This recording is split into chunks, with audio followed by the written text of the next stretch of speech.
நல்லா தெரிஞ்சுக்க. கடவுளை எதிர்க்கக்கூடிய, கடவுள் இல்லவே இல்லைன்னு சொல்லக்கூடிய இந்த பெரியாரிஸ்டுகள், இந்த ஈர வெங்காயங்கள் தான் பெரியார் இறந்த நாள்ல கொண்டு போய் பெரியாருக்கு மாலை போட்டு கடவுளை போல கும்பிட்டு பூவை போட்டு வராங்கிறது இந்த சத்யராஜ் மண்டைக்கு உரைக்குமா உரைக்காதான்? இதுதான் கேள்வி. இதுக்கு பதில் இருக்கா?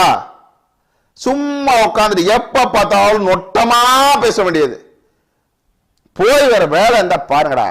இத பெருமையா பேசுற வீரமணி அவங்க நான் பெரியாரோட படத்துல நடிச்சதுனால நான் பணம் வாங்கல, அந்த படம் வெற்றி விழா கொண்டாடுனால அன்னைக்கு பெரியார் போட்டிருந்த மோதிரத்தை கலைஞர் மூலியமா வீரமணி எனக்கு பரிசளித்தாரு அப்படின்னு சொல்லக்கூடிய நீங்களும் வயசாகி போய் உட்காரக்கூடிய காலத்துல அதே வீரமணி எடுத்து வச்சிருப்பாரு. என்னது? பெரியாரோடைய அந்த பேக், மூத்தர பேக், அதை வாங்கி மாட்டி சொல்லிவிட்டு கையில பிடிச்சிக்க.